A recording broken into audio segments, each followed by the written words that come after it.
Assalamualaikum warahmatullahi wabarakatuh. Kita melanjutkan belajar tentang apa yang membuat lebih percaya diri dalam memulai bisnis. Di antaranya yaitu memiliki teman diskusi. Teman itu bisa teman keseharian, teman kerja, bahkan istri kita. Nah, hari ini saya bersama istri akan berdiskusi kecil mengenai apa itu positioning. Nah, simak liputannya, bismillah kita mulai belajarnya.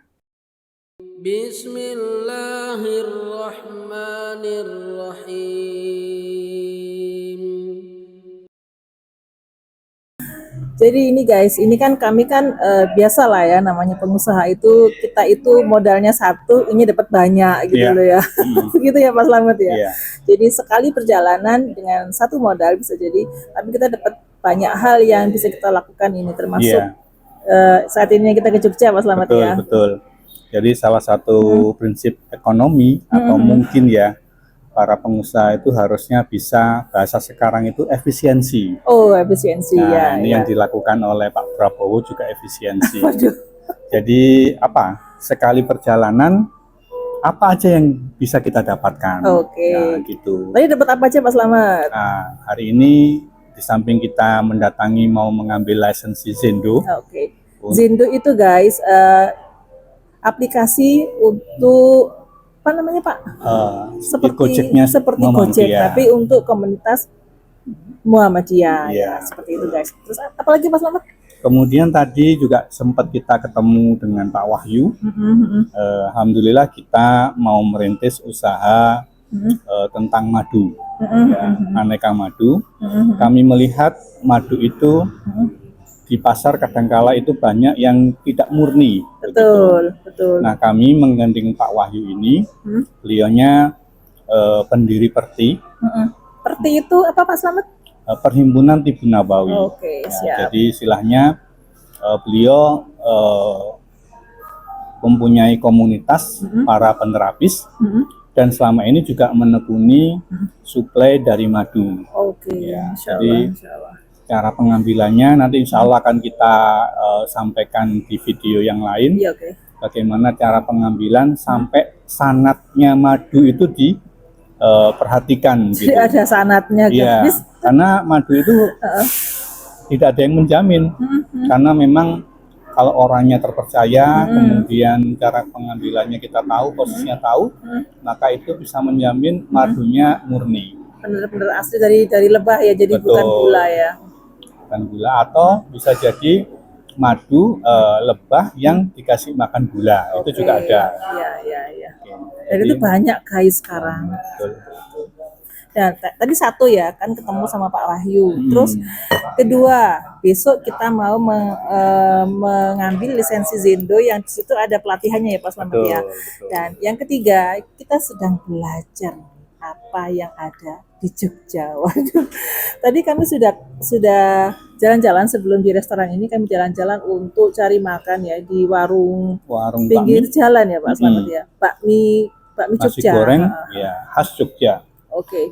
Rasanya memang beda dengan nasi goreng yang ada di Surabaya gitu kan. Terutama di sini memakai telur bebek. Nah, itu yang membedakan dengan yang di Jawa Timur. Memang rasanya beda guys. Rasanya terutama beda. Teh, apalagi dimakan ketika gerimis-gerimis. Waduh, itu vibes-nya dapat ya, guys. Betul. Kenangannya itu mantep di sini. Ini yang perlu kita memiliki hal demikian ini karena apa? Itu akan menimbulkan semangat dan kadang-kadang menginginkan hal itu terjadi lagi. Nah, itu. Jadi good memories gitu loh guys. Nah, sebagai pembanding kita ini ke restorannya hotel ini ya. Kami tadi kan makan tadi nasi goreng sama bakmi goreng ya Pak ya, dengan harga 20.000 per porsi. Nah, ini sekarang kami dapat ini guys.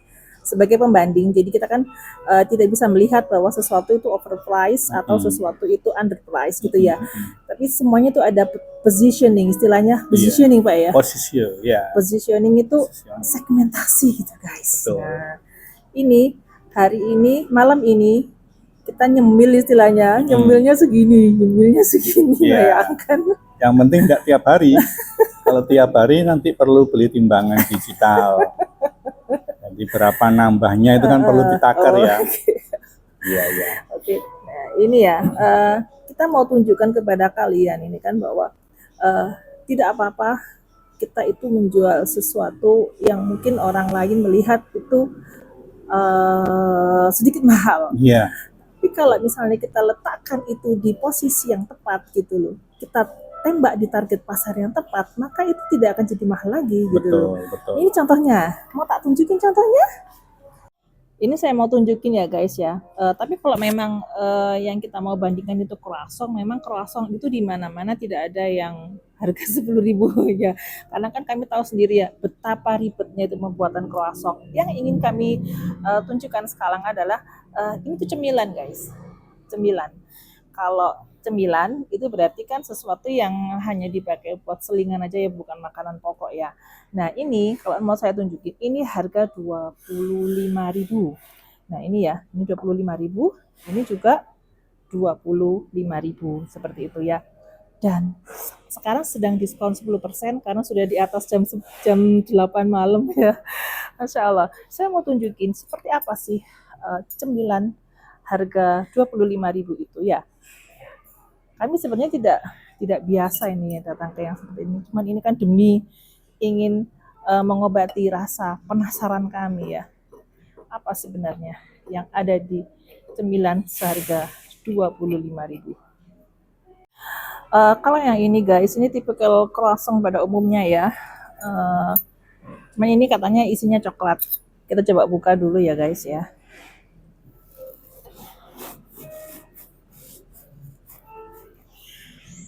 Tak potek aja guys ya, saya nggak telaten guys, tak potek aja.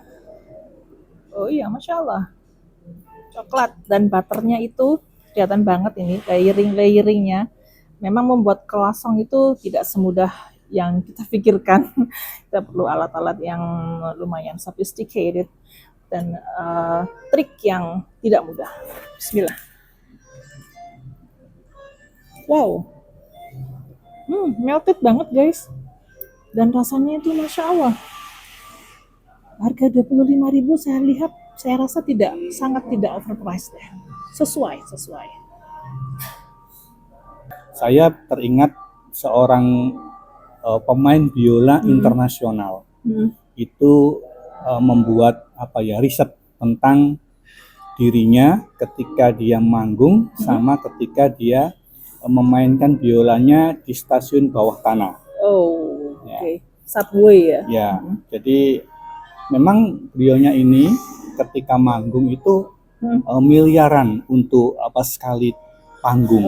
Maksudnya dapat cuannya gitu ya. Betul. Kan? Nah ini kemudian beliaunya membuat riset bagaimana kalau dia bermain biola dengan yang dimainkan sama ketika di konser dengan tempat yang berbeda. Yang satu itu untuk kalangan khusus, nah biasanya di tempat tertutup dan ada panggungnya begitu. Yang satunya di stasiun bawah tanah. Stasiun bawah tanah, iya. Terus gimana Pak? Nah kesimpulannya ternyata apa? Ketika di stasiun bawah tanah itu dia hanya mendapatkan sekian dolar begitu. Nah dari sini kesimpulannya bahwa apa? Orang itu akan dihargai berdasarkan di mana dia berada.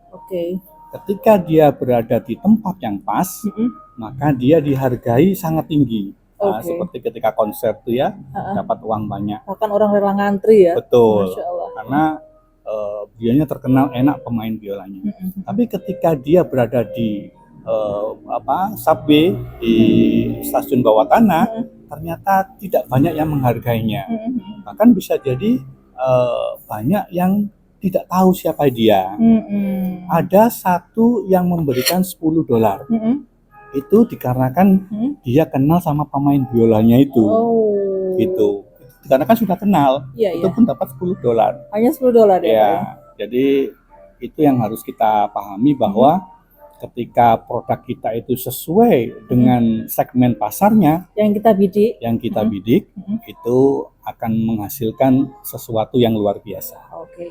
seperti makanan ini guys ya. Ya tak tunjukin ya. Ini kalau seperti ini, kalau kita hanya melihat ini sebagai cemilan yang itu tidak mengenyangkan, maka kita akan membandingkan dengan yang lain. Misalnya kita bandingkan dengan ote-ote atau dengan lumpia atau dengan martabak ya. Nah, pastinya tidak akan bisa dibandingkan antara apple to apple ya, karena ini harga 25.000, yang lain harga sekian gitu.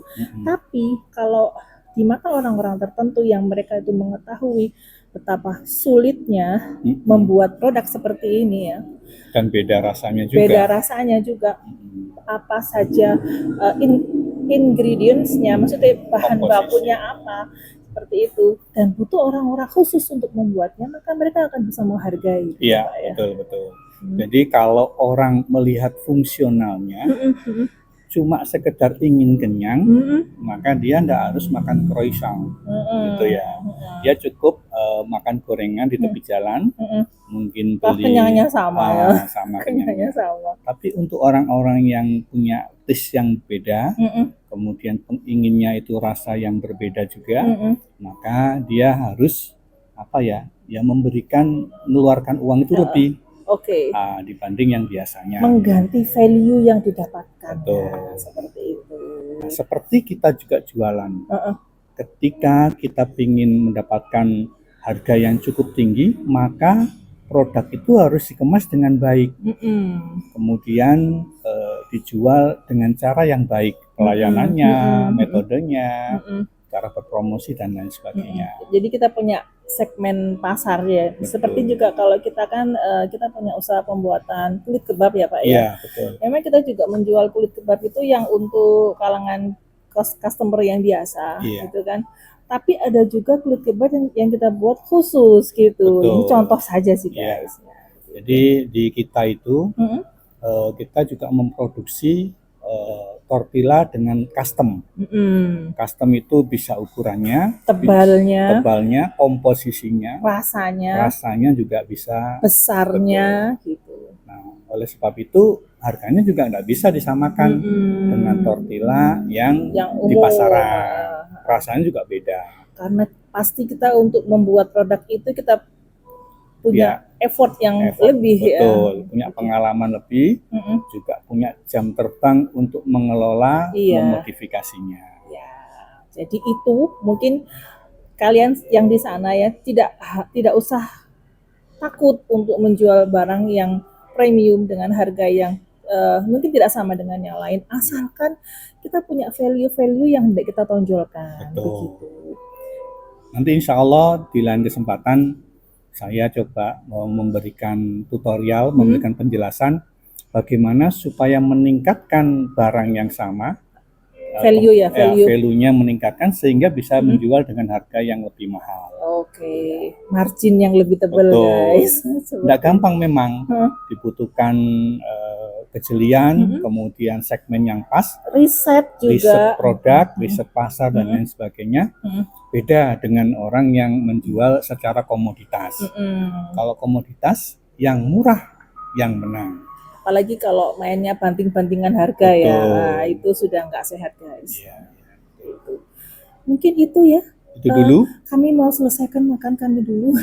Lapar soalnya. Kita jumpa di video-video yang lain insya Allah. Terima kasih. Assalamualaikum warahmatullahi wabarakatuh.